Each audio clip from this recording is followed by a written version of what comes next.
When is DLC just too much to worry about? Let's talk about that.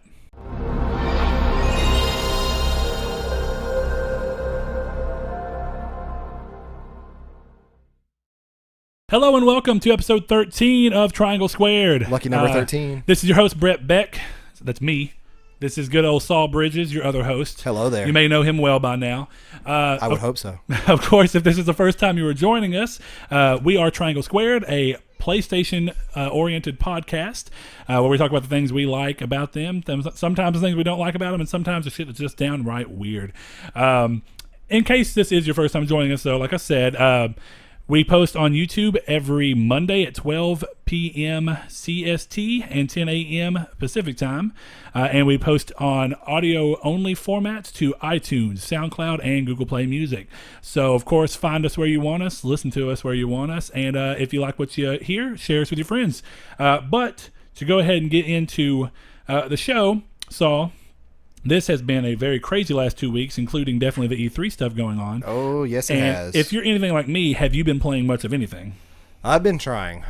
So, not a whole lot of stuff on the PS4. More so on the Vita. I found a dead pixel on my screen. I think I mentioned that in the last episode. Was pretty sad about that. You can only really see it on a black screen. You can't see it on any other screen type at all. So like if there's any So what's a dead pixel look like? White? This could be a bleeding pixel. I don't think I've ever seen one. It's just a single pixel that is just it's white. It's a white light. So on a black screen, if you look at it, and I noticed it while playing East Origin, that it's just so good. It is really fun.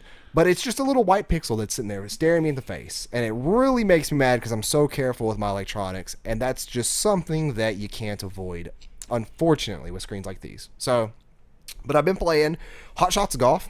I've been really... The Vita one? I've been loving it. So yeah. I love that game. And what is it? Open... I think it's just invitational or something. I don't know actually, but it's good. I like just playing. I actually never played that one. I played the PSP ones a whole lot. Yeah, and those were good too. They're just kind of fun games to chill out with. They don't require a whole lot of thinking, and then when you do have to do the minimal thinking for those games to kind of plot your shot, it's fun. It's really just easy on the mind.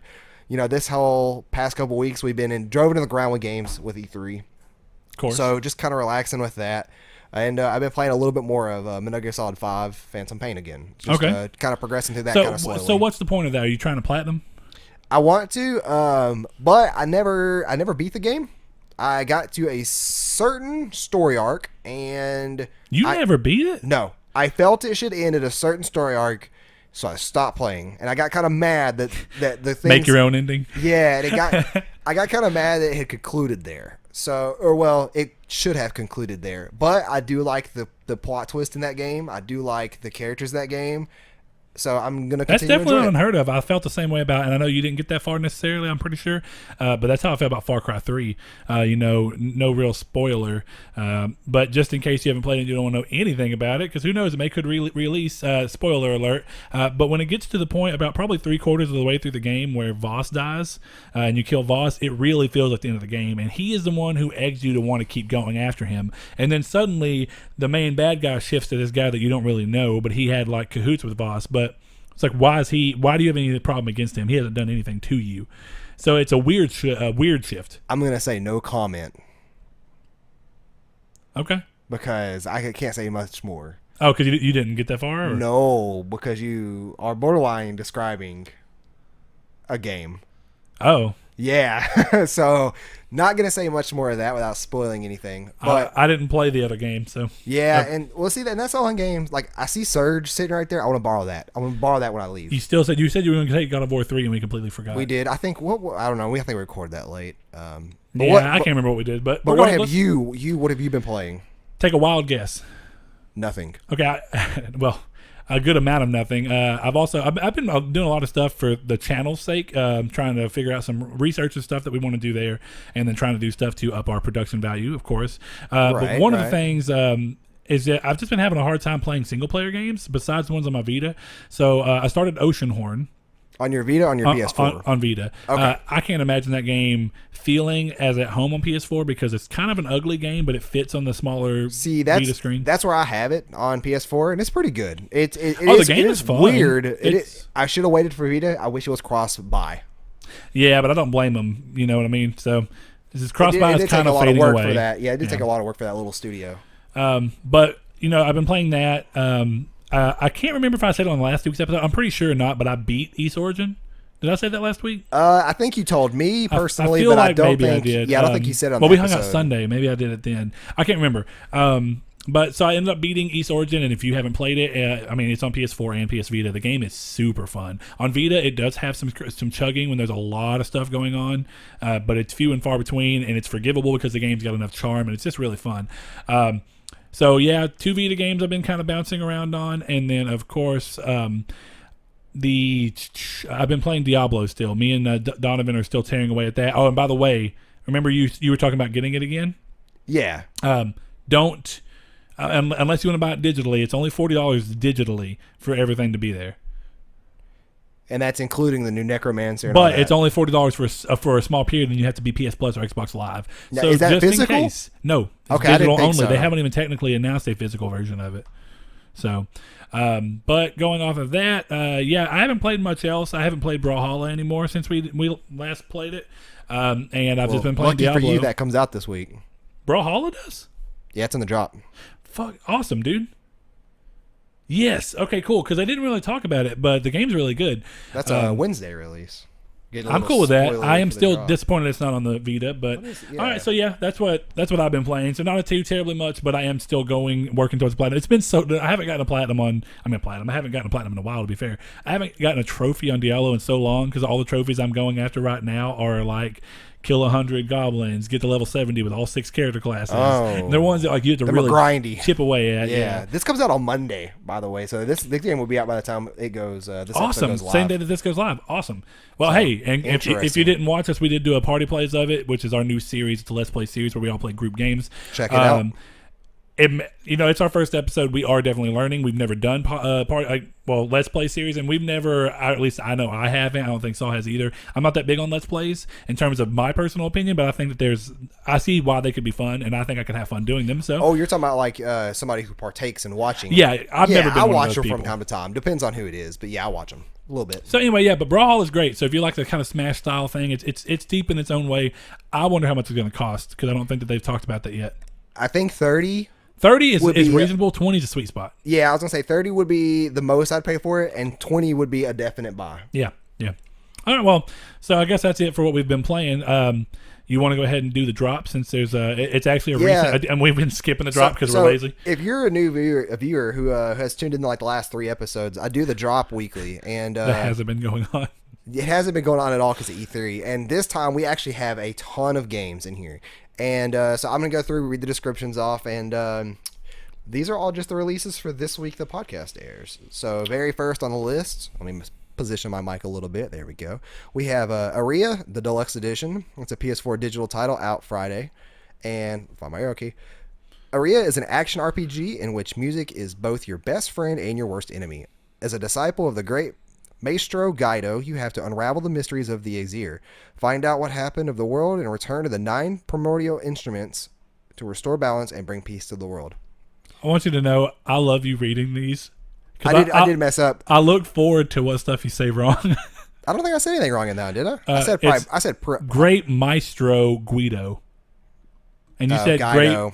great Maestro Guido. Guido. I think I said Guido. You did. This game reminds me of, it was an Xbox 360 game. There was an RPG where you had instruments. Does that sound familiar? Eternal Sonata? Yeah. That was a good game. I like that game. I thought Eternal Sonata came out on both. Oh, I played it on Xbox is what I mean. That's a good question. I don't really know, actually. Next up, we have America's Army Proving Grounds, a PS4 digital title. This free military game focuses on small unit tactical maneuvers and puts you on the test in a wide variety of new and classic America's Army's map. Never heard of this game before in my life, so I guess this is a free version, potentially on PC. I don't know. Ancient Emulator, a PSVR digital title. Ancient Emulator is an action tower defense game that throws you into an ancient world to battle magical creatures, monsters, and other legendary foes. That's an interesting VR tower defense game. That's kind of Hey, cool. Arizona Sunshine. That's the one that has the 4-player co-op, and And it's, 4-player co-op mode, but 2-player co-op story completely through. yeah, and it's a PSVR digital title. That's interesting. Yep. Arizona Sunshine puts you in the midst of a zombie apocalypse exclusively in VR. Handle weapons with real life and movements.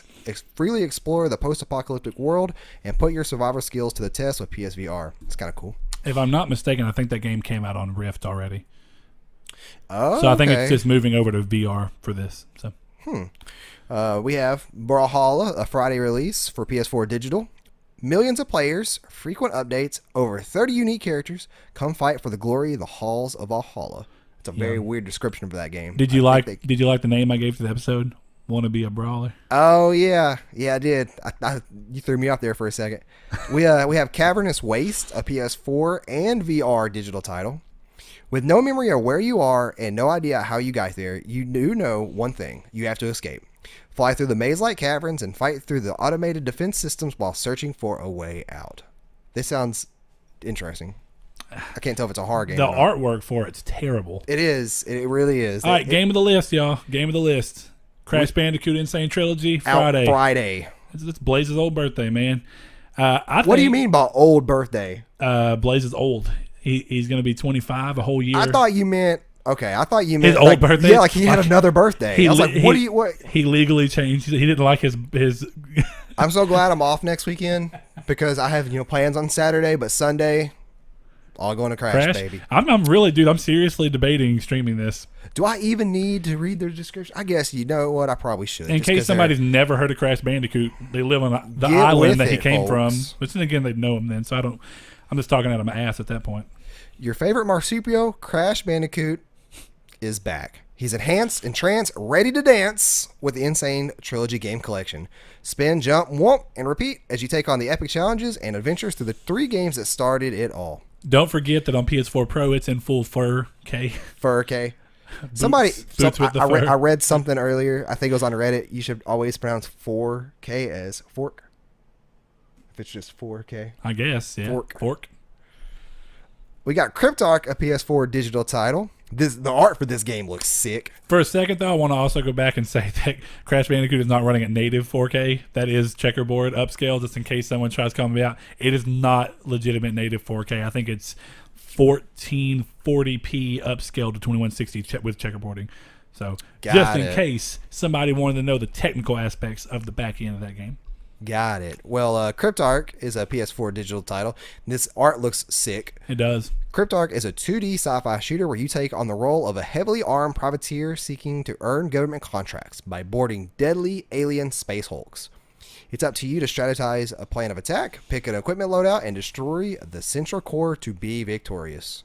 I wish this was on Vita, and it's just a PS4 I wonder what the title. art style looks like and if it's something that could really be supported on Vita. Either way, it true, sounds yeah. a lot like Doom, to be fair. Kind of does, yeah. It kind of does. But Hey, we got Danganronpa. Danganronpa, another episode, Ultra Despair Girls. This is a PS4 digital and retail title. Beyond hope lies absolute despair. Kamaru Naegi and Toko Fukawa make for unlikely or however you say her name, make for unlikely heroes as they try to escape Towa City, a town caught in a war between adults and children.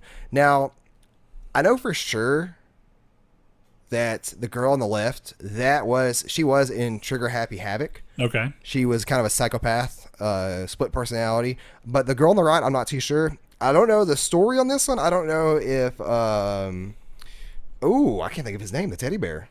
Oh, Monokuma? Yeah, Monokuma. I don't know if he's like the antagonist in this game or what. I may pick it up if he is. I really like that character a whole lot. I want them to do a flip on Monokuma and make him like the good guy that helps you. Yeah, that is it. That would be really cool. I mean, I don't know though. I guess also it seems I came up with that quick. I guess it does seem a little bit like something that they would do. So maybe they shouldn't do it. It's like when you run out of ideas, make him the hero. Yeah, or at least seem to be the hero. Then in the end he turns. That'd be cool. Yeah, but a lot of games have been doing that lately too. So that is true. We have Dark Arcana, the Carnival or Arcana.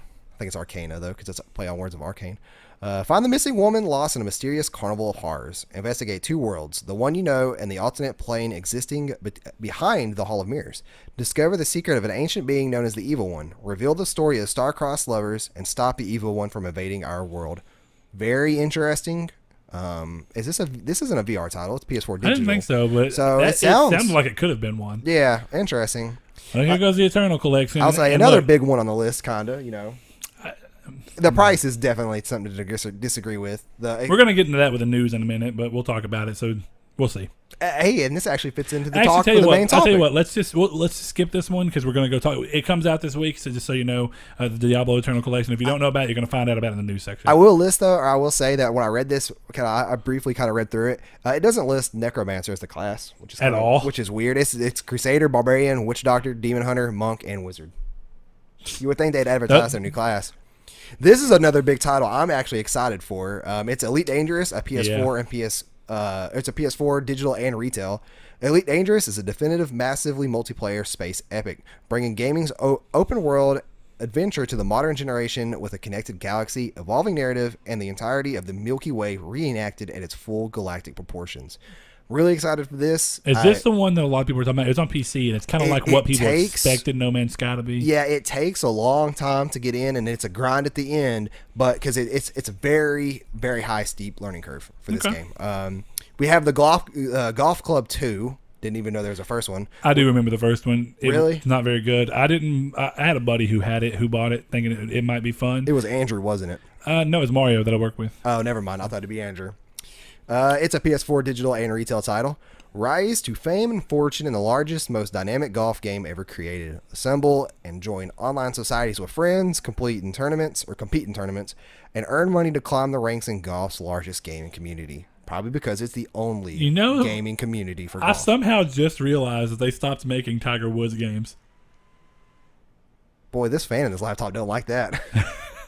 That was loud. But yeah, they those were PC only games, weren't they? Or were they on PS2?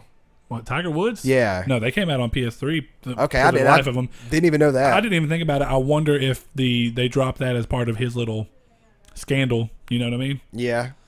We have Jump Jet Rex, PS4 digital title.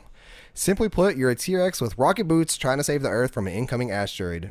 Do you have what it takes to stop it? Don't like the art for that, but different strokes. We got medieval defenders. Defend your ancestral castle. Show the invader who's the master. Build towers, save money, train your spells, and your enemy will be vanquished. That sounds a lot like Rogue Legacy to me. I could see that. We have Micro Machines World Series. This is out Friday. Well, this drop is long. Yeah, I was gonna say, they're making up for all the. We're just in the M's. Yeah. But this is gonna complete and knock Crash Bandicoot out of the market because this game's gonna sell way better on the same release date. Why you would put this as your release date, I don't know. I mean, I don't know. I'm sure that there's some people who would go after something like that. But then again, I mean, there's I love playing games, but then again, this YouTube channel has kind of hampered my ability to do that, which is good, ironic a little bit, but not in a bad way. So it's not like I'm complaining. But man, even back when I was playing games almost nonstop when I wasn't working, there's no amount of time for you to be able to even play a quarter of these games that release. It's true. It's a little ridiculous. Next one up though is exciting. It's Plague Road, that game that came out on Vita a while back. They released on Vita. It's a good game too. It's a very good game. Did you pick it up? I did. Yeah, I played it for It's very interesting. I played it for about 2 hours, and then I restarted Darkest Dungeon on Vita, which I also played this week. I forgot about that, and then I need to go back to Plague Road. So on Plague Road, did you get far enough to kind of explore the? I got in lane-based combat. No, well, yeah, because that's kind of in the tutorial, like not in the tutorial, but in the opening. Yeah, and it's cool. It's very innovative to me. Well, other games have done it, but it's a thing that hasn't been done as well as, and it hasn't been done enough to be perfected. What other games have done it? I mean, it depends on what you're talking about, but I just mean in general lane-based gameplay. Some of them you see. Oh, I guess like Mega Man on the GBA did that. Yeah, that's true. Yeah. That is there's a good game. And then of course things like a Little Big Planet that use the lanes to their own success. Yeah. To give 2D games a little more depth. Yeah. I like that though personally. Set around a city being consumed from within by a disease, Plague Road tells a story of a lone doctor who once left home and now returns in search for those who have survived. Pretty cool art style, pretty cool game. This next game has no description. It's called Poi. It's a PS4 digital title. Looks like Pokemon trainers. Are they holding a donut? I don't know. No, okay. Poi.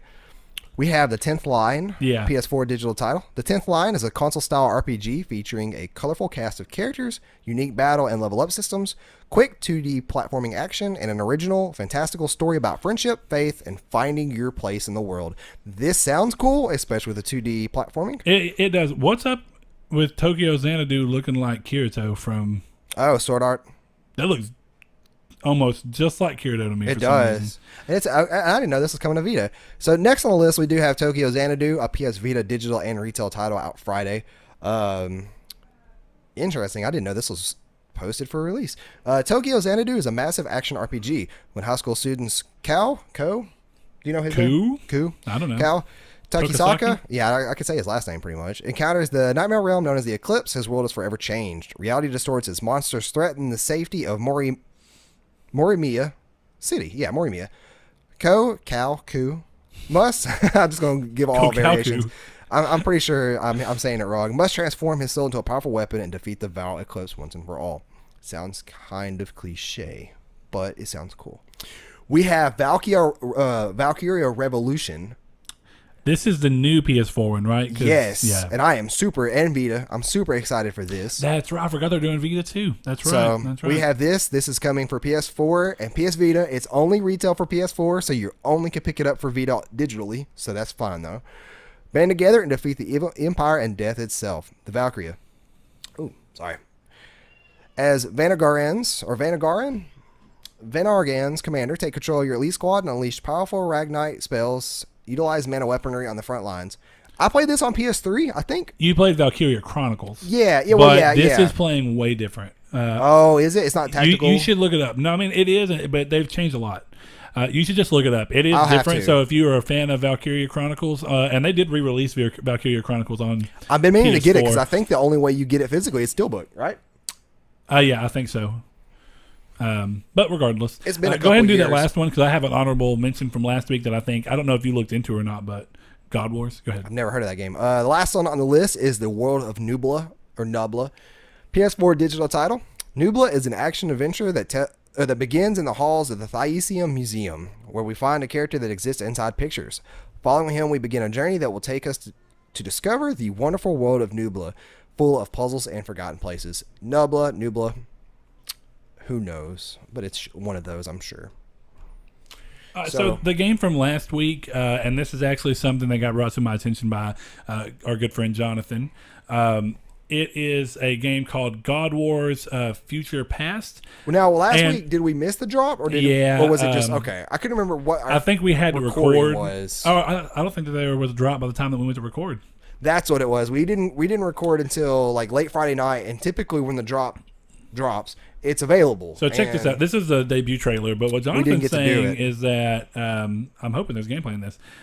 What Jonathan was saying is that this game is very reminiscent of Final Fantasy Tactics, and that's why he's excited to play it. So they're doing a Let's Play series for this, if I'm not mistaken, and he likes that a lot.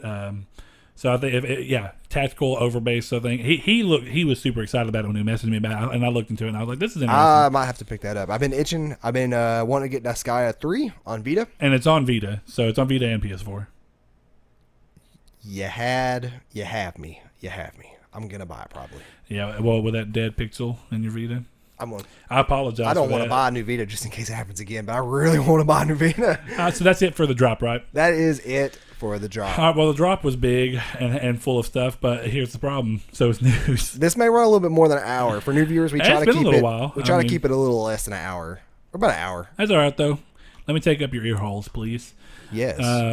Let's see. So the first thing on the list is something I was talking to you about in an entirely different conversation earlier.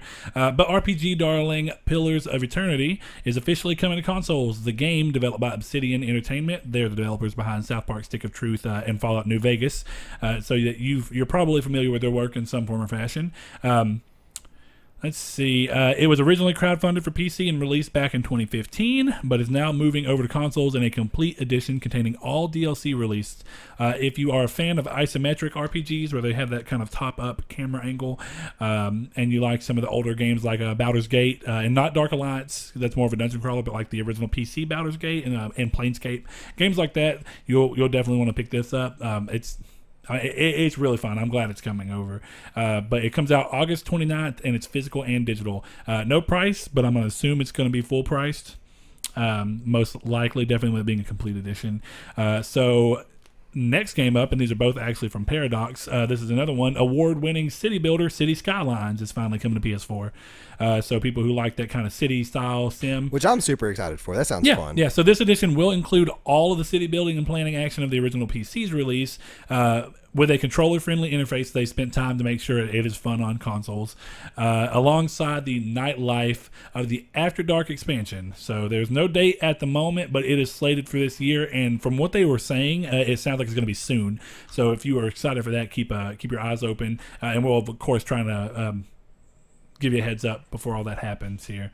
So did you just log into my thing? Yeah. I'm trying to. Okay. It emailed my phone. All right, so next up is that Friday the 13th, the game players are in for a treat as Gun Media, the developer behind the game, released DLC this week for the game as a means of thanks for players that stuck around through all the glitches, all and the terrible the launch internet problems connectivity they had. problems. They had a lot of server issues. So, but the DLC will be free and includes 13,000 customization points and a retro Jason skin that comes along with its own unique kill. Which I've only seen pictures, and it could be the lighting. He has like a purple mask. Yeah. I guess what retro are they going for? I mean, like retro is just a style, if I'm not mistaken. Yeah, it's like the bright, like, because it's not saying like OG. That's what I originally thought they meant. Yeah. I'm like, well, that's not something I knew. So going up to what we were talking about in the drop with Diablo 3. So the Rise of the Necromancer DLC for Diablo 3 is releasing next week on the 27th, if I'm not mistaken. Is this Diablo 3's last DLC? Who the hell knows? Because this is way after. It's been so long. 3 years. This Reaper of Souls. Since Reaper of Souls. Reaper. Yeah. So Rise of the Necromancer DLC for Diablo 3 has finally got a date. It's arriving June 27th. The DLC includes the return of the Necromancer class, which was in 2, a Golem in-game pet, cosmetic Wings of the Crypt Guardian, 2 more character slots, a Necromancer portrait, banner, sigil, accent, and a Blood Master pennant, all for $15.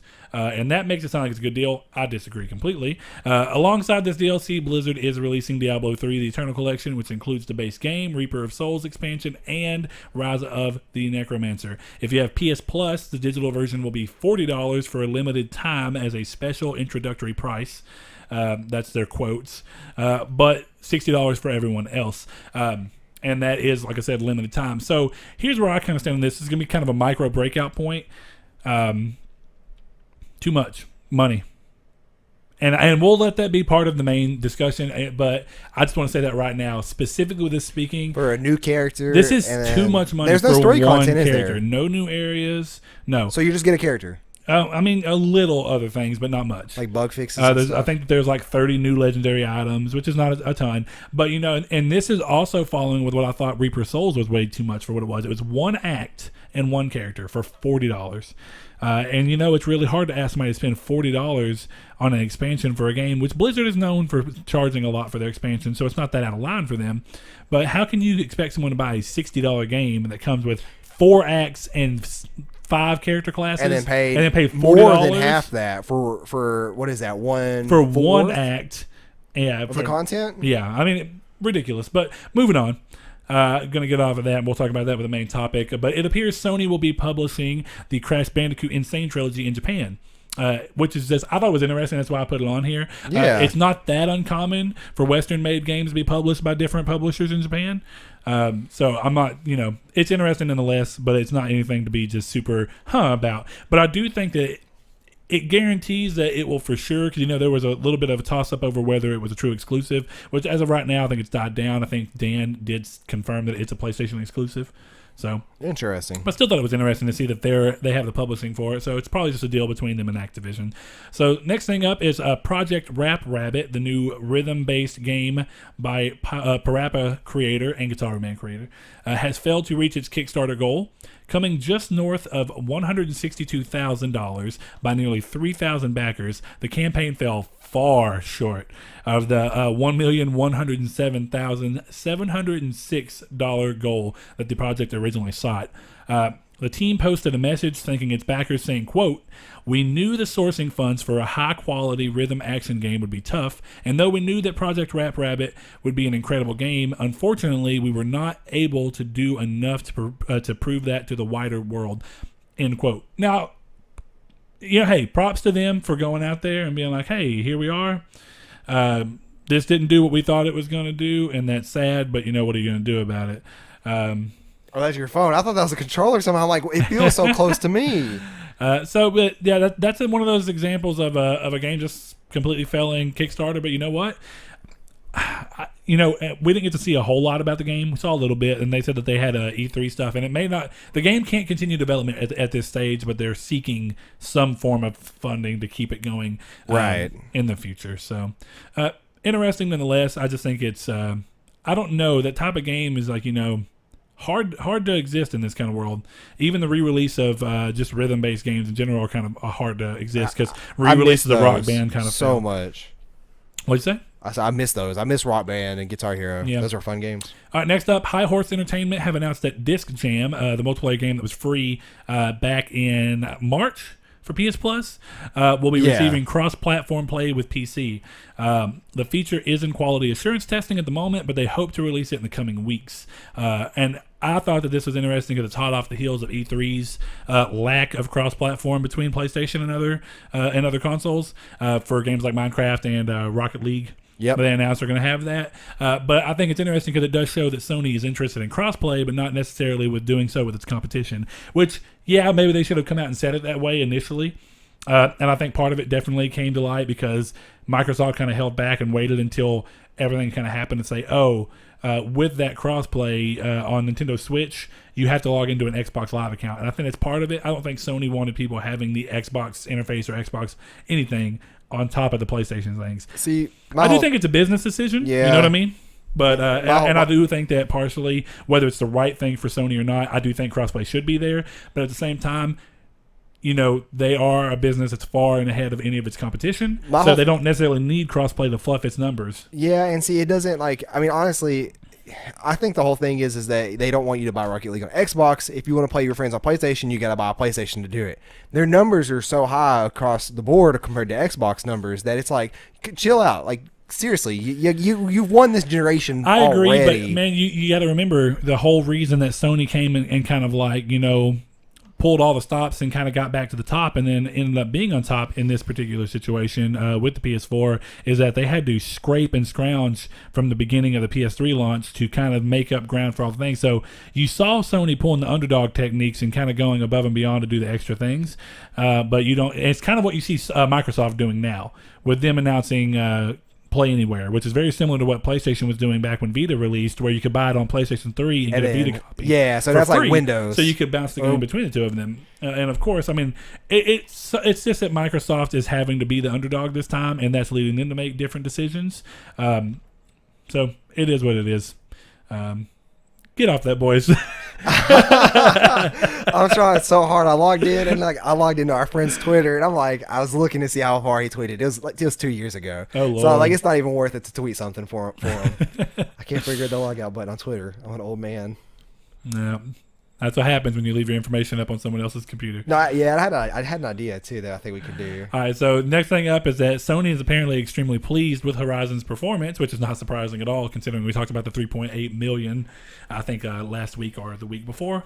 Can't remember which one. But in a recent interview with The Telegraph, Sean Layden spoke about the game, saying the reception for the game has been fantastic. Guerrilla Games boss Herman Holst has got a very keen mind on where he wants to take Horizon and what the roadmap is. And that roadmap is expressed in multiple years. I think we'll be in the Horizon business for a long time, end quote. So, Saul, I see a bright future on the horizon.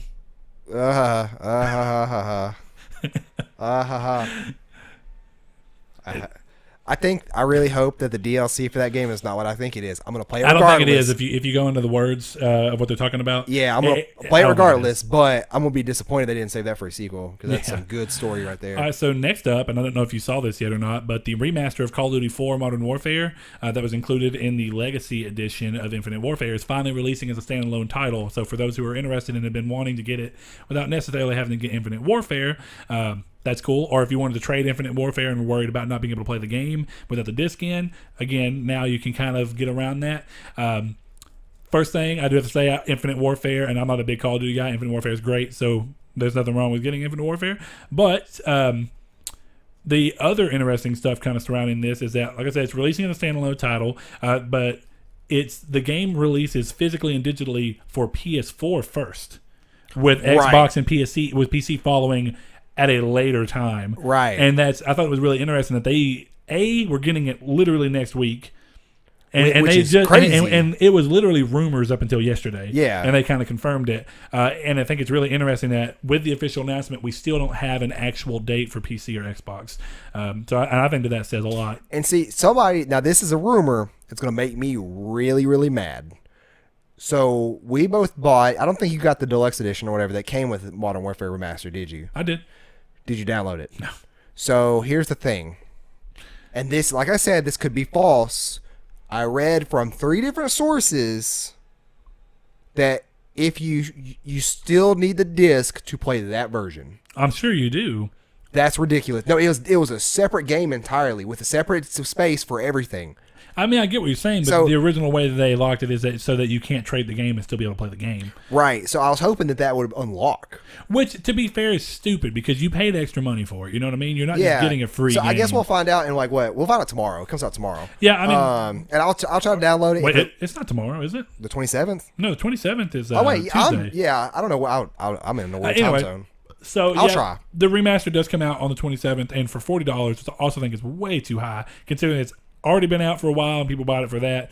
But oh well, it's a remaster. If it's going to be $40, it's going to be $40. It's not that weird.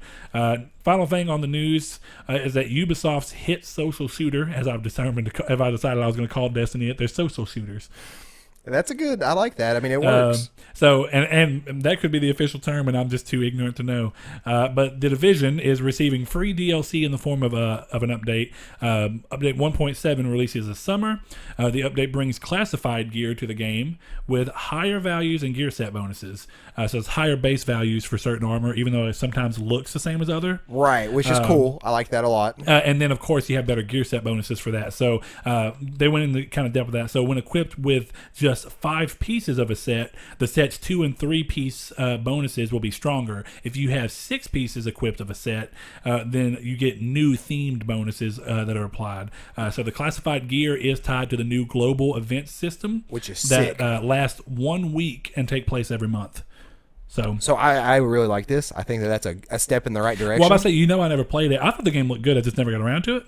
I'll tell you why I think this is going to be great. I think that you are going to now be able to kind of strategize a little bit better with your team, saying use this armor layout for this PvP map, use this armor layout for this raid. I think it's going to be a lot more fun. Because there's specific sets, bonuses you're going to get that may be better for certain game modes. Yeah, and then it makes a meta of these armors, and then so you may have the legs, and you're like, I need to go grind or play for the arms or for the head.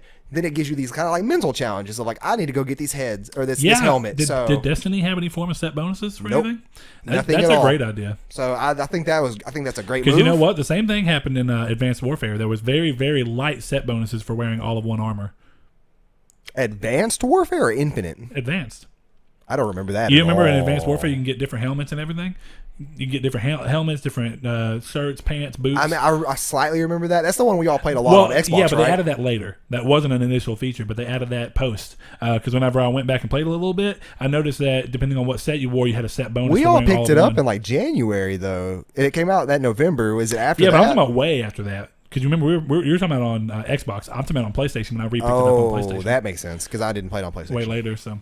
But I thought that was an interesting addition for that, and I thought it was cool because it was like, oh, you actually have a little bit of a nudge to make you want to get all of one armor type and actually match, whereas before, and it was one of the cooler features, you could wear whatever you wanted to, So, but with that being said, Saul, I am done with news. I'm just going to point out, I just posted a tweet saying that if you guys have any questions, ask us and we can put you on right now. We're not live or anything, obviously. But my boy Randy, a.k.a. RJ Loki, he liked it, but he didn't ask us a question. I'm going to need you to do better, Mr. RJ Loki. Calling you out. Yeah, maybe you haven't given him enough time.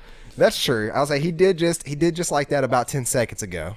So, you're so impatient, man. Impatient. Sorry. Yeah. And hey, there we go. Full circle back to PlayStation. That's a VR game. Bam. 23 degrees murder of you. Kevin Bacon. What is that game called? 12 degrees of Kevin Bacon? It's like Are you talking about like the 6 degrees of separation? Probably. I don't know. Where did Kevin Bacon come from? Oh, that's just the first time I ever heard of it. Oh. Was that specifically Kevin Bacon's been in so many movies that if you mention anybody, you can get 6 people who all have a tie. We used to do that with me, didn't we? I don't think so. I don't know. I thought we used to do it. Maybe it was my other family I'm thinking of that used to. Your other family? Am I family? You are. Thank you, buddy. You're my Triangle Squared family. Do me a favor, hit that mouse key so I can be a little bit less uneasy. Saul's a very anxious person. Yeah, I want to make sure that monitor doesn't go fully asleep and audio cuts out, and then here we are left with the camera audio. Well, there we are. Okay, so Saul, here we are. This is your idea, so go ahead and spearhead all this. I want to hear what you have to say about it, and then I'll kind of give you my ideas because we've talked about the topic, but we haven't talked about any of my ideas on it. All right, so this generation we've been sending a trend, and it's not a good trend. It doesn't follow such negative hard lines in a couple of games. In a couple of games, it definitely does.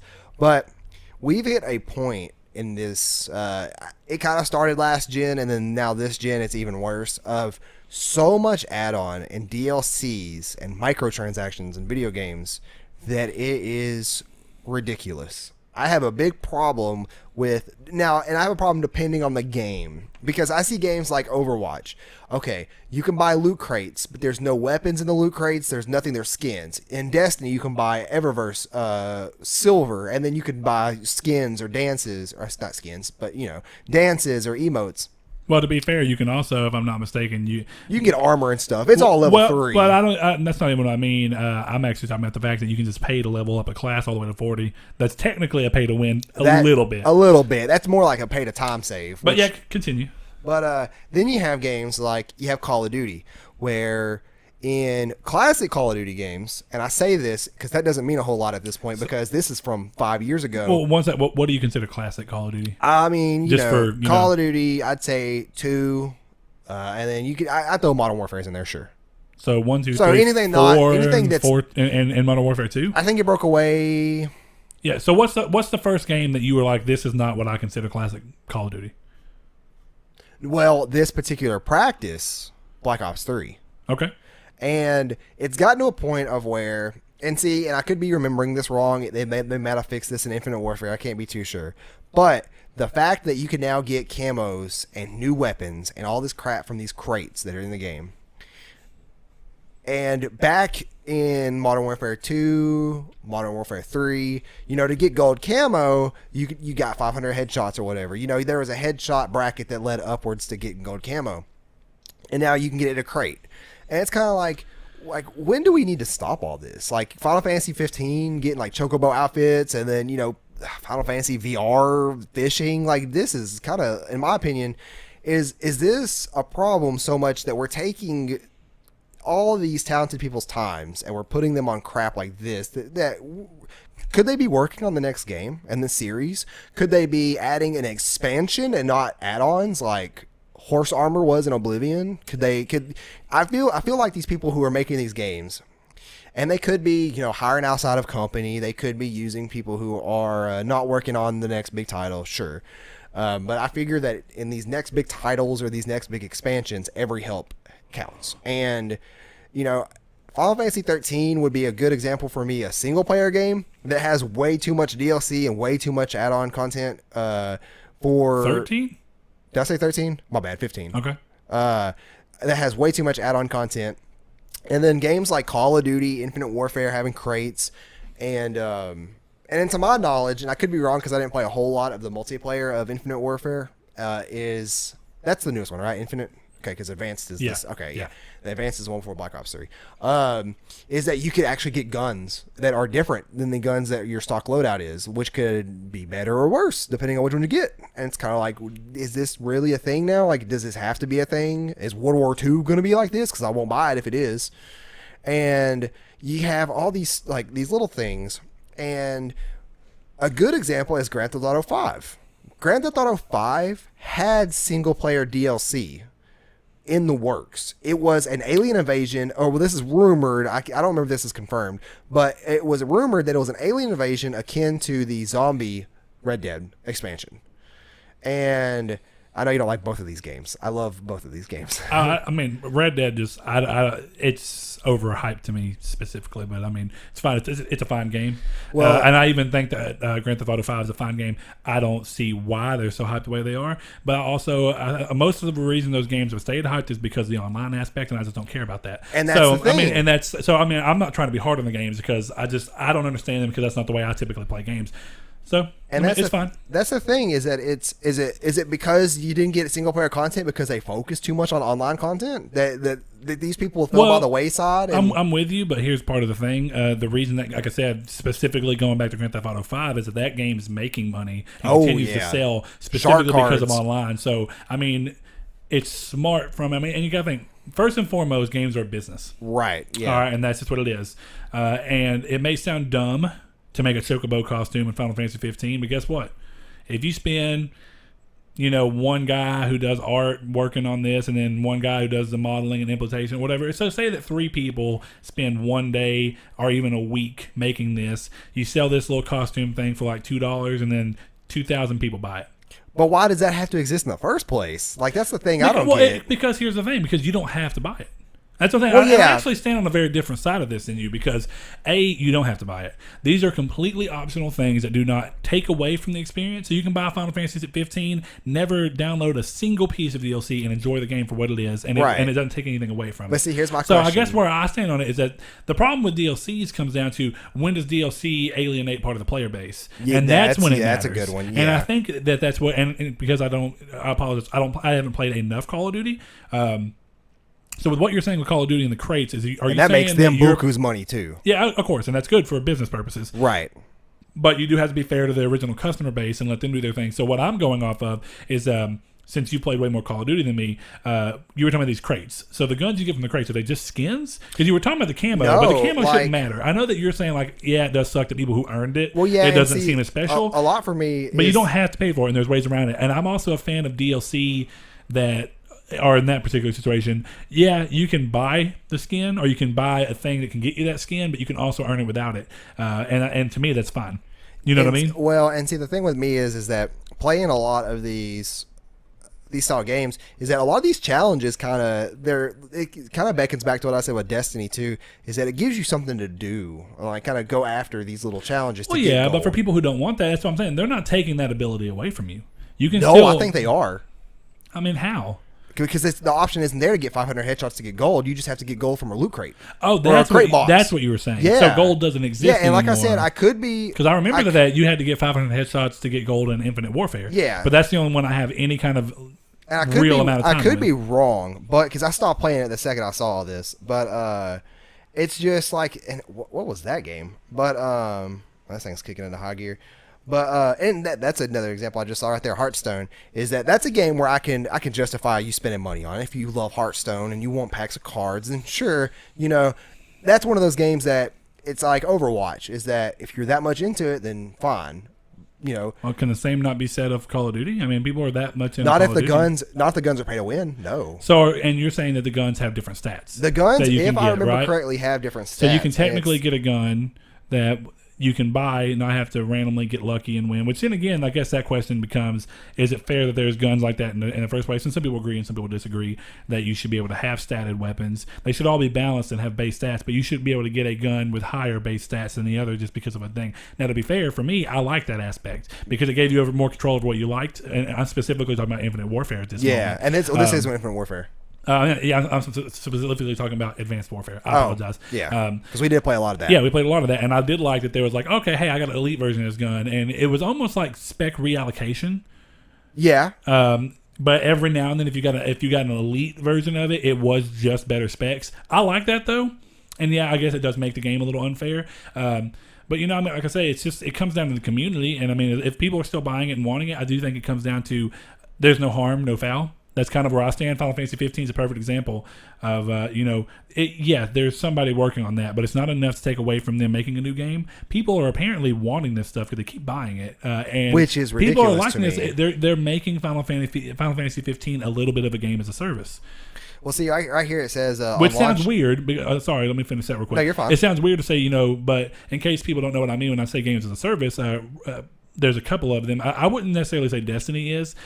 Destiny is more of the MMO traditional, like you're going to get expansions and stuff off of that. Right. I do typically stand more like on the ground of like Street Fighter V is a perfect example of a game that is a games of service. It's a game that continues to add things to keep making you want to play it. Well, and then there's like other Killer things Instinct, like Rainbow. right? Yeah, Killer Instinct is a good one, and then Rainbow Six is a good one. They're all very small payment things. It's not like an MMO or something where you spend $40 for an expansion. So I just want to say that I think that doing these kind of things and making a game that's single player like Final Fantasy 15 have a games as a service option kind of played in it, and it gives you a reason to continuously come back. I think that's fine. And I will say that's not something I do typically, but you know. Yeah, and see, like this right here, it's stating that that their microtransactions they go by the name of supply drops, and they have special tier weapons that are only available in those drops. And so it comes down to if the special tier weapons are they're different statted or not, but and they could just be special guns that make special, hey, here I am. like they just look different. The dome camos and then have some kind of weird thing to them. Yeah, and for your own enjoyment.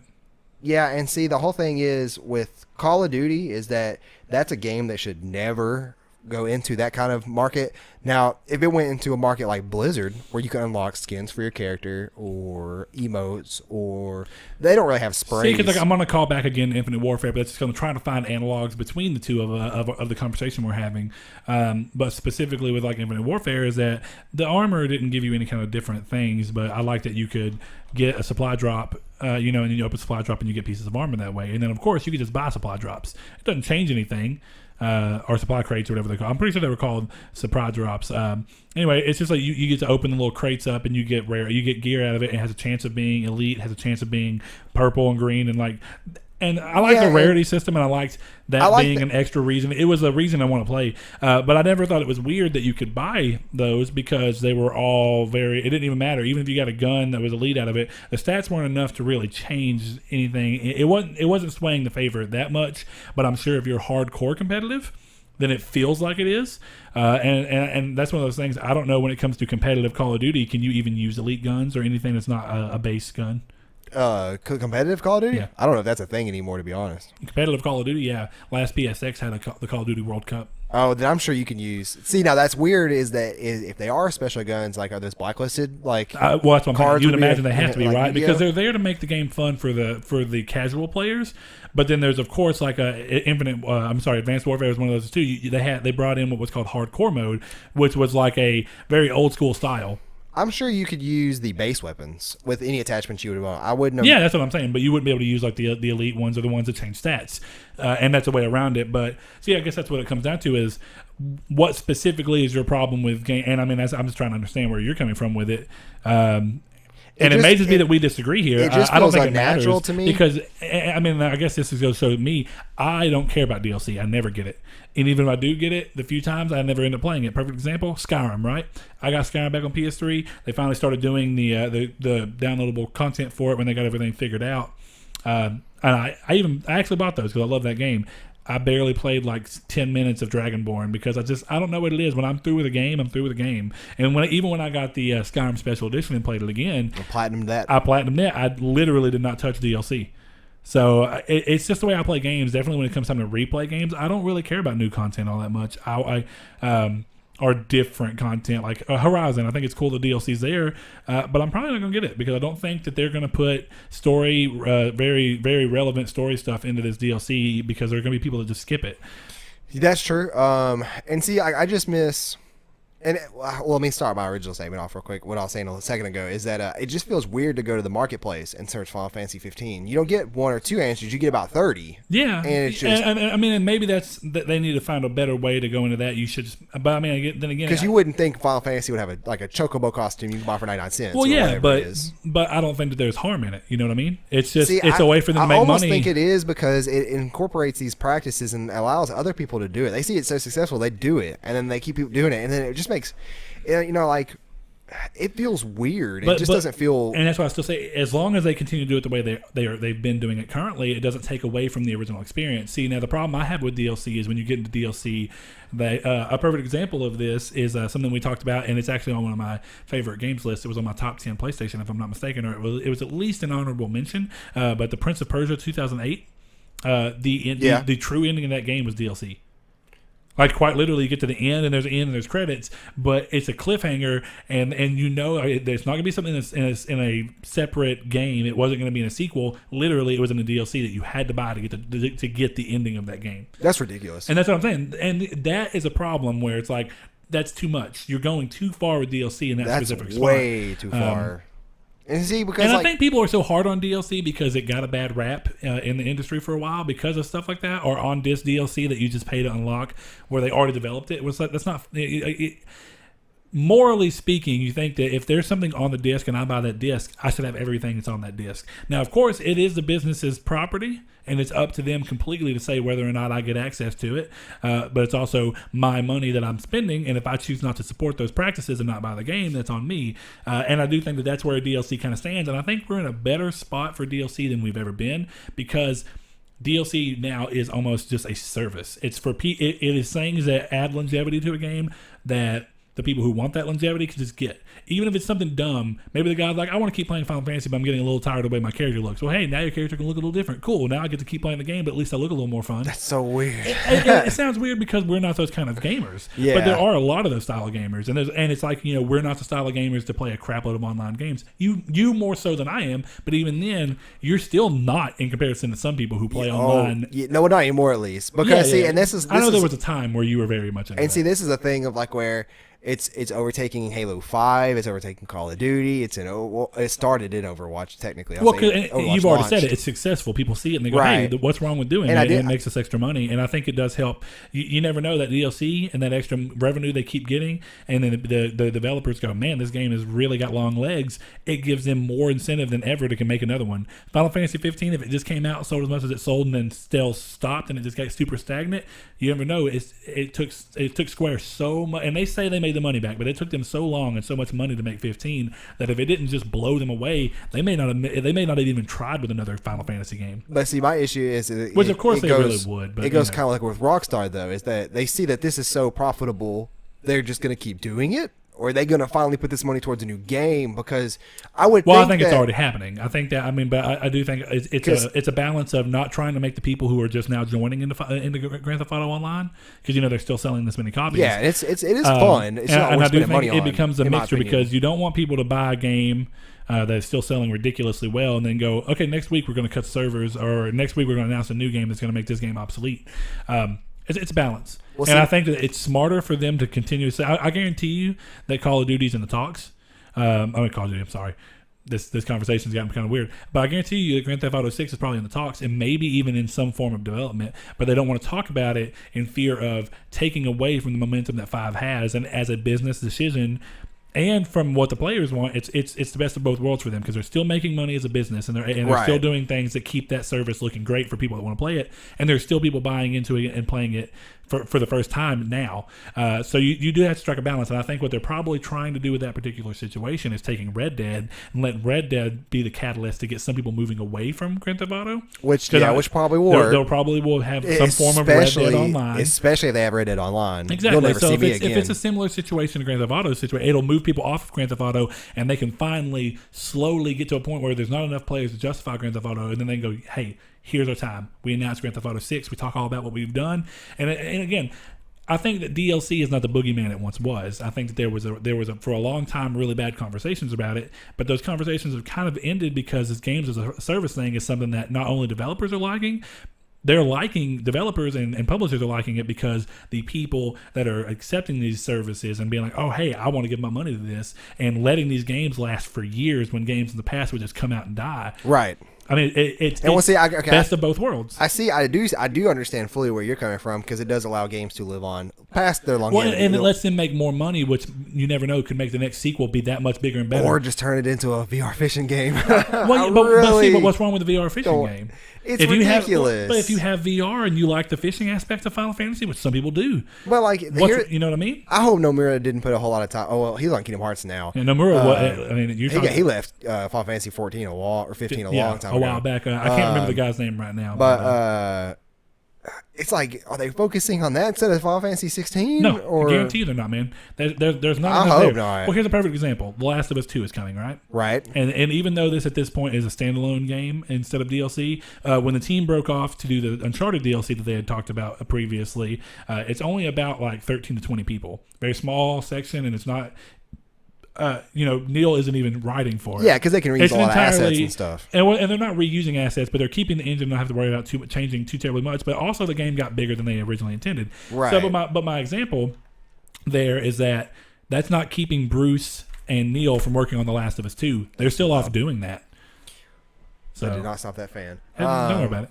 Well, I don't want it to pick up on the mic. So I got three last talking points because we're hitting an hour right now. About this, so I mean, I've actually this has been a differently. It's been an interesting conversation. Yeah, because I definitely agree with and see where you're coming from. It's just the whole thing of it. I really hope that people studios obviously can spend time how they see fit, and I just feel like if you're spending time on DLCs and stuff, are you really spending time on something produceful? But that's in the eye of the beholder. Productive, but yeah. I did look it up from two different sources that Call of Duty Infinite Warfare does have epic rarity guns that have better stats. You can only get those two ways. You can only get those by getting crypto keys from playing, or crypto, that's from Black Ops 3, from getting keys from playing multiplayer matches, which are random rewards. Okay. Or and technically that gets you the key to open the supply drop. You have to get the weapon you want from the supply drop, obviously. Again. Or you can scrap parts. Now, they say scrapping parts is also just as much RNG as getting one out of a crate. Gotcha, So yeah. you could spend money, or you can get keys from playing So matches. basically, what we're saying is you can't buy the gun you want, but you can basically buy keys. more chances. Yeah, which I have no problem with that because and then that's what I say is that they haven't removed the ability to get the guns from the base game.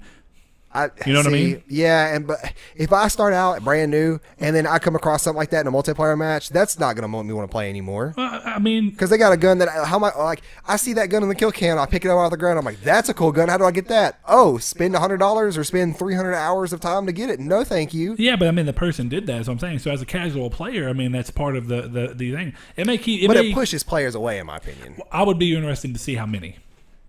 Versus how many it retains. I'm going to say a lot of people stop playing Call of Duty when supply drops are entered. I'm going to say a lot. Hold on. I didn't even think about it. We didn't even go off of it. I want to talk about real quick. The last thing I want to do. What's your kind of closing statement on this? Because it kind of ties into what you're talking about with money. I said three things, but I actually only meant two. What do you agree with the way EA does their DLC in games? Now what do you mean by EA in their games? Because I don't play a ton of them. So. They've got a lot better. As a matter of fact, Star Wars Battlefront 2 has free DLC. Yeah, has no paid DLC announced, but they have a lot of free DLC announced. Now, how long that'll stay free, we'll see, or how long they'll keep pumping out free stuff, we'll see. Okay. But do you think games like Battlefront should have a $150 collection with like the season pass and skins and stuff like that? Do you think that that's justifiable for? Oh, you're talking about as a primary purchase? Yeah, like you first do it. Well, Ubisoft does the same thing, and so does WB. They do like gold editions. Well, yeah, EA is the most. And this is a hypothetical question on my end because I don't necessarily agree with this, but EA is the boogeyman when it comes to stuff like this. I think EA is in a better position than they've ever been in terms of not looking terrible to the remainder of their user base and of gaming industry in general. I don't think that there's anything wrong with that because again, it's all options, and they're not necessarily keeping you from doing anything. I think collector's editions have been going on for a long time, and you do have to make the collector's edition. You have to make it attractive for people who want to spend that kind of money on that kind of stuff, and it ends up coming up as like. Yeah, it may be weird that somebody like Batman, Arkham Origins is one of them. Arkham City had DLC that you can only get, if I'm not mistaken, inside of the collector's edition. But I mean, how else are you going to sell a collector's edition? People want the statue, but they also want that little bit more. It's like, well, what else is pushing me to buy this? Right. And again, I actually just want the statue, but most people. It's a balance. I was and I think that's why these gold editions and whatnot that are they're not standard editions, but they're like extra editions or gold editions or whatever it is, where you're just spending extra money on other content. I mean, it's there to have, but it's not a necessity. Yeah. So And then some of sense. it's like you're going ahead and buying the game and the season pass together, which again saves you time and trouble. So we can agree that the DLC and was your last thing relating to the topic or no? It's something I needed to do anyway. It's actually the May 2017 NPD numbers. Got it. I missed it during the news. I apologize. I'll for do that. a somewhat but it also does closing. come back to what you're talking about with Infinite Warfare and how you're talking about. I'm sure it how makes many a ton people of how money. many people is it driving away? On paper, none. That's ridiculous. Dude, that's a game that so many people. It's the internet loves to be negative, and I guarantee that game was the most disliked trailer. It's still selling bonkers. I will say though that they did release, Modern Warfare Remastered didn't come with all the maps, and they tried to charge a map pack for those maps that cost more than the map pack with extra maps 10 years ago did. Yeah, ridiculous. Yeah, but so I mean. That was your closing thing. Is well, that we kind of agree that thing is DLC that, can be good and bad. Yeah, DLC isn't the boogeyman. I stand on the fact that I think it's better now than it's ever been, and I don't think I think it's in a spot where it's not harmful. I think of it as that it can push some people away. It's pushed me away, but it's not always the worst thing that can happen. Well, and everything's striking a balance. You know what I mean? Yeah, because then, and especially for these online communities, because anything you do can pull. You may be pushing people away by not giving DLC. Right. So it's all about striking that balance and hoping you can get as many people to retain playing as possible, but you can't guarantee it. So I mean, that's just and I think it's is. something that because of these trends as of late, we'll see nonstop, pretty much until the new thing comes out, which can't really say what that will be because I can't think of anything that would top DLC. Yeah. Well, let me run through this real quick. I think it's pretty interesting. I did do mostly the PlayStation part of everything. So the PlayStation 4, the top 10 games for the month of May were Injustice 2, MLB 17, The Show, Prey, Grand Theft Auto 5, Horizon Zero Dawn, Tom Clancy's Ghost Recon Wildlands, Farpoint. I'm actually pretty interested in that. I'm surprised it's there. That's pretty It shows pretty good VR attachment rates, I would imagine. NBA 2K17, Overwatch, and finally Nier Automata. Dang. In the top 10 in May. I'm so proud of that game. I can't believe that game made it. I'm telling you, man. It was number 10 though, right? It was on. Or did you count? It was number 10. It was okay, I the can last tell if one. you counted up or down. But dude, the fact that it's on there at all the month after it releases is impressive. What do you mean the month after it I releases? mean, sorry, it's in a month other than the month it released. Okay, because it released in the March. chances of everybody who wants that game all coming together and buying it at launch is fine. Or February. It came out in March. Okay, yeah. I couldn't remember March or February. So anyway, that's 2 months later down the road, and it still was topping stuff out. So the best-selling games of 2017 so far are as follows: Tom Clancy's Ghost Recon Wildlands, number 1, which is crazy. For Honor is number 2, and I feel like I hear no one talk about that game. I don't hear nobody talk about either one of those games. Yeah. So Legend of Zelda: Breath of the Wild's 3rd, Horizon Zero Dawn 4th, Grand Theft Auto 5, Mass Effect Andromeda. Also kind of surprising. Yeah. Resident Evil 7 Biohazard, NBA 2K17, not surprising at all. Injustice 2, which barely has any time on the market for it to be in the top 10 is impressive. Excuse me. And number 10, still clinging on, Call of Duty Infinite Warfare. That is crazy. And I wonder, obviously this can be polled correctly. Well, one second. Statistically. So, here goes in some of it. One thing I also wanted to add in here is that the MPD puts 3DS and Vita software in the same list. They just basically kind of do it with handhelds. And unsurprisingly, Vita had no games in the top 10. That's crazy. I do wonder, though. Pour one out for my homies. But here goes the last thing. I want to go ahead and fly through this real quick. Is the best-selling games over the last 12 months. Okay. From May back to the previous May. Number 1, Infinite Warfare. And that's what I was going to say. I wonder if it's because of Advanced Warfare or Modern Warfare coming with it. I mean, there's no way to tell. That's one of the reasons I bought it. There's no way to tell. So there's Battlefield 1 is the next game up. NBA 2K17, Madden 17, Grand Theft Auto 5, Overwatch, FIFA 17, Tom Clancy's Ghost Recon Wildlands, Final Fantasy 15, and For Honor. I don't have anything against 15 for those who wonder. Just because I have a. You do. It sounds I have like I have it against their DLC plan. I think their DLC plan is stupid. What it comes down to is that you just think that the game is so weird for a Final Fantasy game that you can't let it go. That's partially true because it is a good Final Fantasy game. I need to beat it still. So the very last thing on the MPD is that the Switch has been the number 1 selling. Got knocked out for May. It got knocked out for May, which some people say is it attributed to the fact that the Switch has had supply constraints? Can't say at the moment. Yeah, I think it is, to be honest. I mean, it probably is because, you expect a brand new console to do it better than PS4. The current one, yeah. So that's it for that, and I really didn't mean to put that in the news. So every month when when that stuff becomes available, we'll pull it in and talk about that as well. Interesting stuff. I do think it was pretty interesting, and it was funny. We kept talking about some of these games that have been out for a while, and they're still in these lists. Infinite Warfare. And that's what I mean. Far Honor is a perfect example. Nobody's talking about it, but apparently people are playing it and they're liking the stuff that they're doing with the DLC and that games as a service idea. People like DLC right now. Something Ubisoft did with that game. I don't know like what it was. I don't know if it was a patch they did or a problem they didn't patch, or if it was something players didn't disagree with. Early days where a lot of people kind of started falling out. No, there was like a day where I saw on the For Honor subreddit that there was a strike where nobody was to play that game. Yeah, that's what I'm talking about. For a full day. And I was like, to what show that did they wanted do? to change it. Dude, what a community. I know. What a way to rally behind some stuff. I was like, man, I wish I played that game and picked that game up. Because that sounds like a fun community to be a part of. No, it's been interesting. But apparently DLC, and that's why whenever you even said you want to talk about it, like, it's obvious you stand on one side, and I kind of knew from the intro, I was like, I think I know that I stand on the opposite side from you technically. I just think that the game you buy for $60 should be a complete and enjoyable package. And I think that anything extra is just that. It's extra. It's extra icing on the cake. And that's kind of where I say right now, every game that we've talked about, it is. You can play the full experience. I wouldn't agree that 15, a couple of these games. Example. Now that game was worth $60 for sure, but I wouldn't agree that Infinite Warfare is worth $60. Well, I think it is, but more importantly, the campaign was good. The campaign is fantastic, but even for the online, I mean, these are things that are not any different than other games that have been doing it, and I think that this is personal preference. You get a preference. full experience for $60. That's what it comes down to. Whether you like the multiplayer or not, or whether you agree with what the multiplayer is doing, you get a full experience at $60. Right, and that's what I was saying is that to me, for $60 for that game, do I regret it? I paid $80, so kinda. I don't even regret $60. playing $80, even though I haven't touched Modern Warfare. I just like the game. I don't know why you spent $20 on a game you didn't touch, because that's what you essentially did. Well, because I thought I would, because it was my fallback in case Infinite Warfare did end up sucking. There is supply drops in that game too. But Infinite Warfare is the best Call of Duty I've ever played. I will say it's the best Call of Duty made, in my opinion. It is a good campaign. I know everyone else thinks kind of a little differently. It competes with Modern Warfare for the best campaign for me. All right, well, this actually went a little longer than I expected it to. Yeah, I was going to say we ended up saying that a lot. Yeah, I was going to say we ended up doing about probably an hour 15. So anyway, anything else you want to add, or are you good? I think we're good. All right, well, episode 13, Triangle Squared.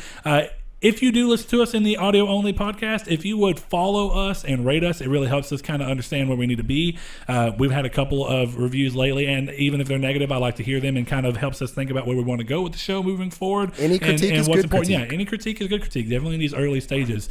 So until next week, this has been Triangle Squared. Thank you so much. Episode 13.